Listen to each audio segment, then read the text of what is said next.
I once handled a case. A beautiful woman had an affair, but the person she cheated with turned out not to be alive. The whole thing started simply a tall, refined woman came into the precinct to report being swindled. We ran through the usual questioning. She said she worked in an office. Gave her name as Evelyn Young, was 30 years old, and because she'd had pretty good prospects, she'd been picky about marriage and hadn't settled down yet. On the surface, those details weren't surprising, but the more I asked, the stranger it got. First, although Evelyn said she'd been cheated, she remained surprisingly calm, as if being conned didn't alarm her. She recounted how they met with an almost dreamy sweetness. Second, she showed none of the kindness a single woman might. She spoke casually about being intimate, treating it as matter of fact. At the same time, she didn't behave like someone morally loose. She was relaxed, slightly weary in the eyes, not exhibitionist. Her report itself was ordinary. A man courted her passionately, emotionally swept her up, then used starting a business as an excuse to take about 150,000 yuan, roughly tens of thousands in her words, and disappeared. So klitsch. After the interview, I followed procedure and registered her report and ran a background check. The results stunned me. She was actually married. Her household record clearly listed a husband, and neither of them were locals. In other words, she'd had sex with someone other than her spouse. I looked the woman in front of me over more carefully. Fair skin, tall, striking face, certainly attractive, but her demeanor didn't fit a promiscuous stereotype, so I was blunt. Her behavior was adultery, immoral. As for being swindled, of course we'd open a fraud case, but she needed to be truthful and not hide or invent facts at that. Evelyn's expression changed, hesitant. She asked to speak privately. I was surprised, but she looked like she had something she couldn't say in public, so I led her to a side interview room. She shut the door and glanced outside nervously, a different person than before. She seemed afraid of something. I am married, she said haltingly, but my husband's situation is unusual. She leaned in and whispered, my husband is disabled, bedridden. He was injured and has been confined to bed for years. I've been working away from home for many years and haven't gone back. That's not directly relevant to your report, I told her, but you could get a divorce. You deserve happiness, but the way you're going about it is obviously unethical. He won't agree, Evelyn answered. I tried, but the man I'm seeing, he knows, and he agreed to it. I widened my eyes. Cases like this aren't unheard of, but it was my first time handling one personally. I'd heard older colleagues tell strange stories like this, but I'd never met it myself. I had nothing to add. It was a private matter. She was at the police station for fraud, not adultery. Still, I understood why she'd ask to speak in private. Some things you don't say where others can hear, but I'd misread it. There was another reason she insisted on the side room. Evelyn hesitated, then said that although the man had taken her money, she didn't hate him. 15,000 is a lot, she said, but compared with what he gave me, it was worth it. My husband and I are grateful to him. Even if he had asked for it openly, we would have given it. That left me baffled. Why file a police report then? The key is, he's gone now. Evelyn's face went anxious. I haven't seen him in almost a month. Maybe he's away or on a business trip. I suggested. Impossible, she said firmly. I have his contact, but he hasn't responded lately, and I went to where he lives, she said, voice shaking. We always met out, and the first time I went to his place, his neighbor told me he's been dead for years. That was when the case became the one I described. This beautiful woman had an affair with someone who was dead. I didn't believe it. I'm a staunch atheist. I scoff at such things. After she finished, I asked for the man's name. She gave a name, Jonathan King, and some basic details. I keyed the ID number she'd given into our system. Sure enough, the person was listed as deceased. His account had been closed, meaning he was dead. I was a bit taken aback and pointed at the screen, asking if that was definitely him. Yes, she nodded, eyes evasive. I've seen that photo, you're certain? I asked, looking at the grainy ID photo. Of course, she said. I recognized the picture, and that's how I found his address. How long have you been seeing him? I asked. About a year. Evelyn didn't hesitate. I did the math. Almost exactly a year. My heart sank. She'd been seeing a dead man for an entire year. Remember, the neighbors had said the man died years ago. Things were getting stranger. I stood, grabbed my coat, and decided to visit the address with Evelyn to follow up. Don't be fooled by TV. Unless it's an official patrol officers rarely go out in uniform. There are rules. I changed into plain clothes and we headed out. Evelyn hailed a cab and told me they'd met in a cafe, hit it off, exchanged contact info, and gradually started seeing each other. Is he older and single? I recalled the ID. Jonathan looked a few years older than Evelyn. No. Evelyn's face showed guilt. He has a family, an affair on both sides. I thought and kept my opinions to myself. Why would your husband know and agree? I asked. The cab driver overheard us and nudged his curiosity. I saw him mouth an astonished "oh," then cough to hide it. Evelyn seemed uneasy. After a while, she relaxed and began to tell the story. Evelyn and her husband used to be in the clothing business. They were doing okay. Then an accident left her husband unable to work.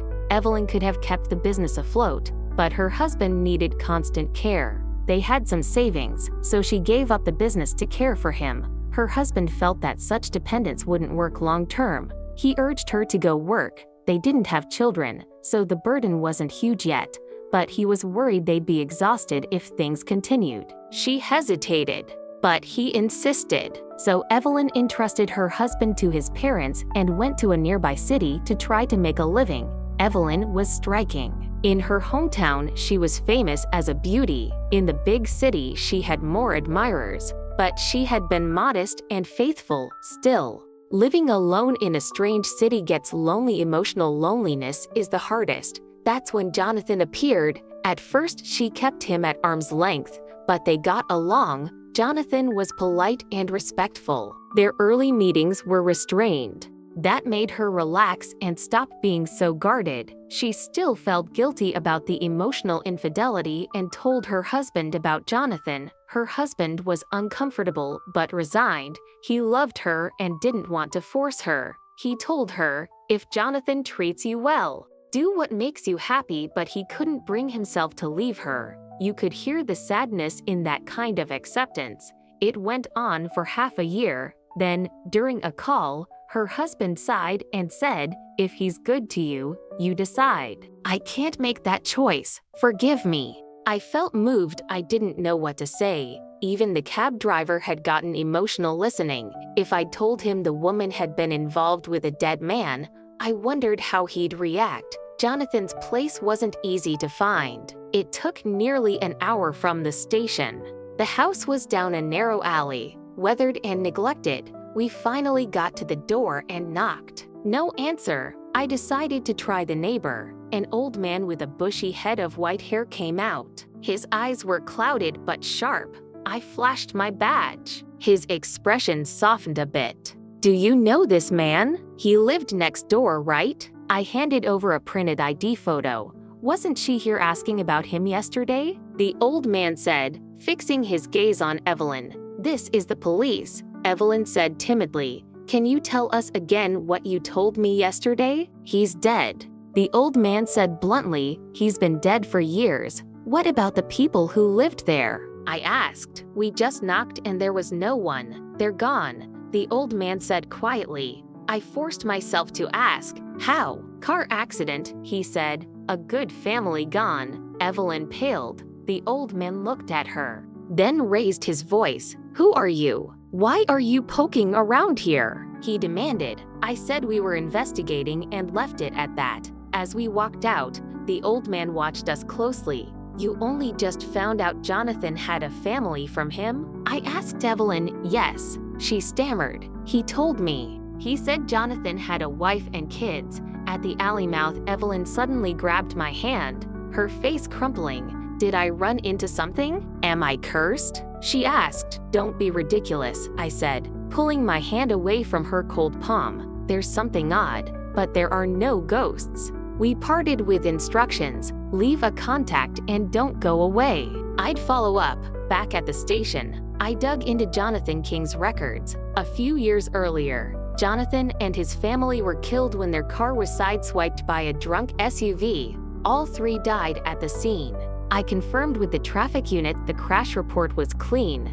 Jonathan King was definitely deceased. I called Evelyn in for another interview. Are you sure the man you were seeing is the one in the photo? I asked bluntly. Yes, she said. I pulled his ID from his wallet. The photo's grainy, but the face matched. She was right. Seeing a photo in person and meeting a person are different impressions. Someone who physically resembles the photo and carries the ID feels legit. Did you have sex? I asked. Evelyn blushed and hesitated, then admitted, yes, but he was odd. He never initiated. I'm used to having men respond, but with him I was usually the one who took the lead, who booked the hotel rooms. I asked. I did, she said softly, but not for the reason you think.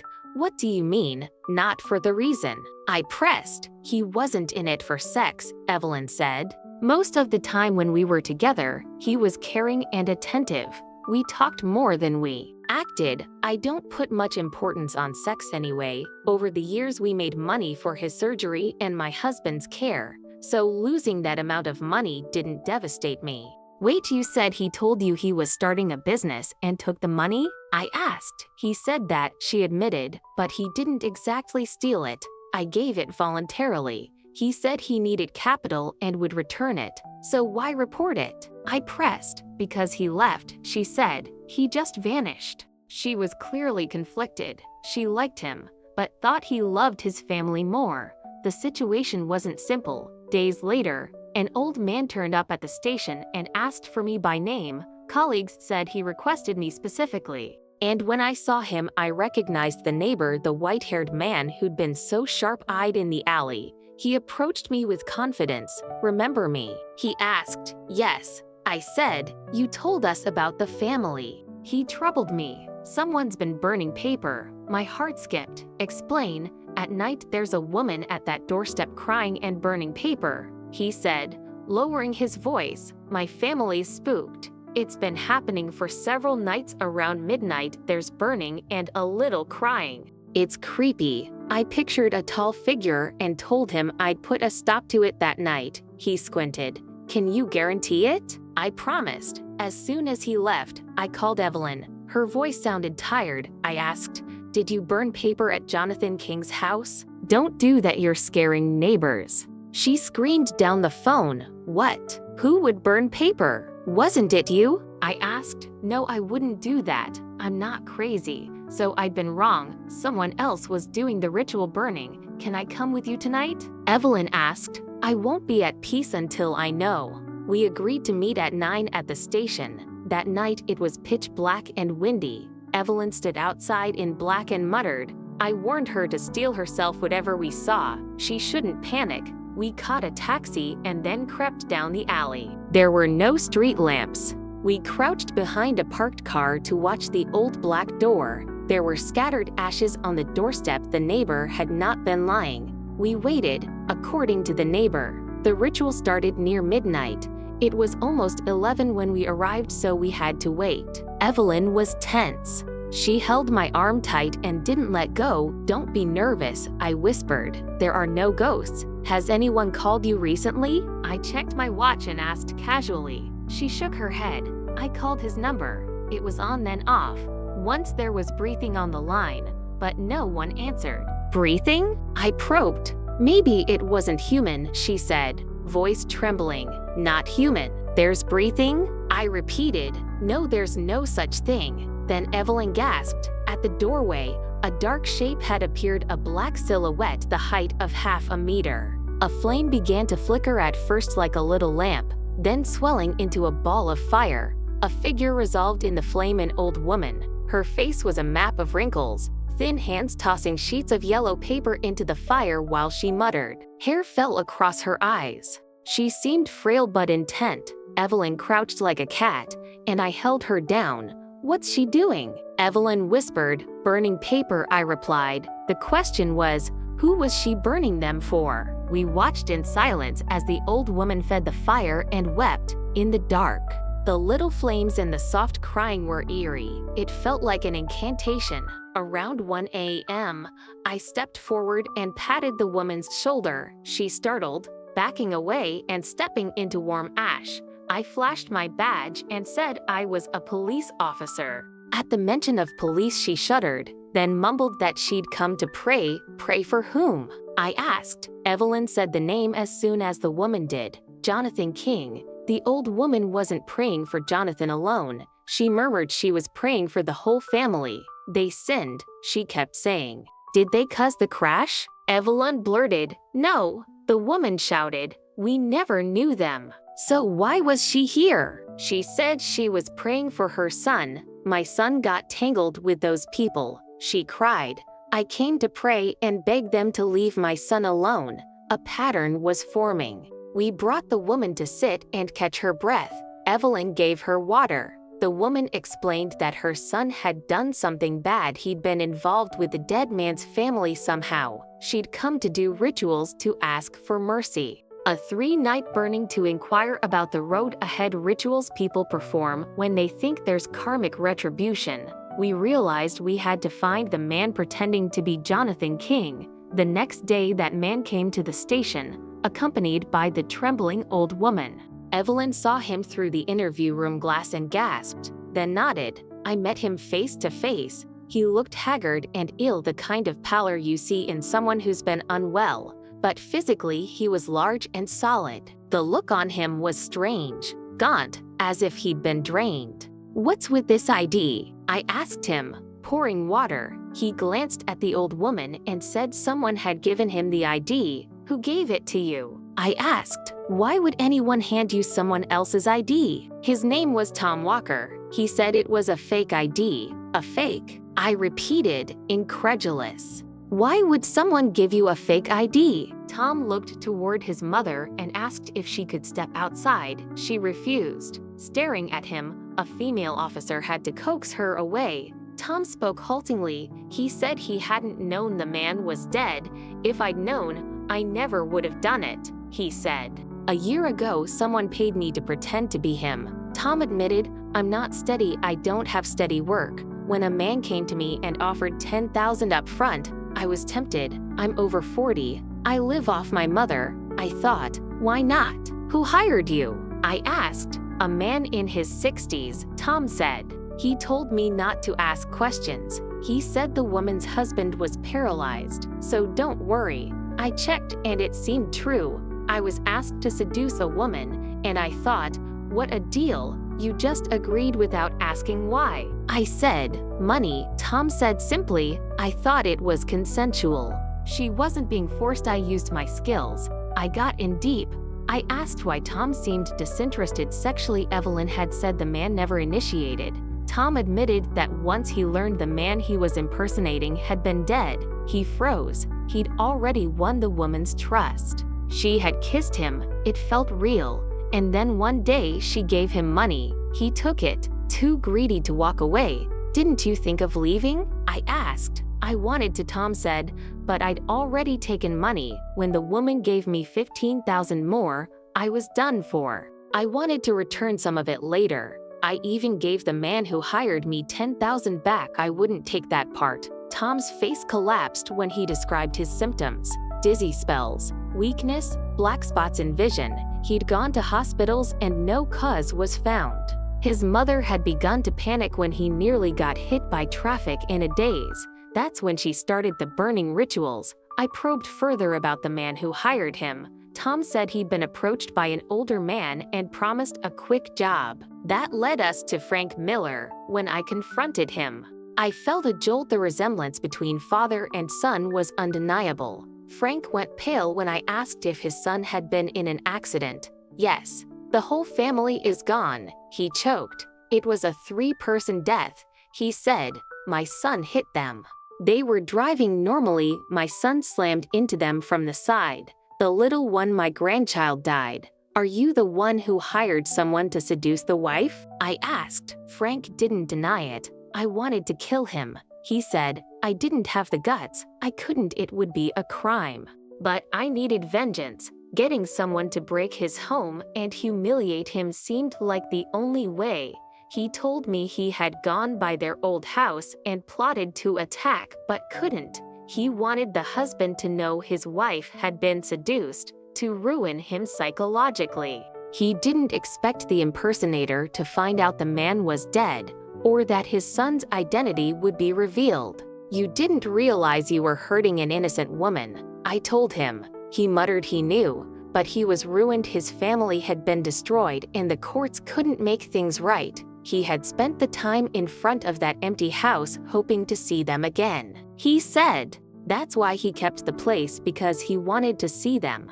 I could hear the hollow in his voice. I told Frank he'd committed forgery and fraud by arranging the fake ID and hiring someone to impersonate the dead man. He accepted responsibility and said he knew he'd done wrong. When I relayed the whole story to Evelyn, she sat in stunned silence for a long time. She finally raised her head and with tear-streaked cheeks thanked me. Tom returned the money, she told me. At least now I know he's a living person. I don't want to press charges if he's learned his lesson. I hope he straightens out. My husband's situation, Evelyn said quietly. I've cried until dry. The sin they committed, with what the old man has done, I can see why he did it. If possible, I'd like to see photos of that family. I pulled the crash photos from the traffic unit. Evelyn looked once and broke down. What a lovely family, she whispered. If I'd been in that car that night, it might have been different. This was the saddest infidelity case I'd ever seen.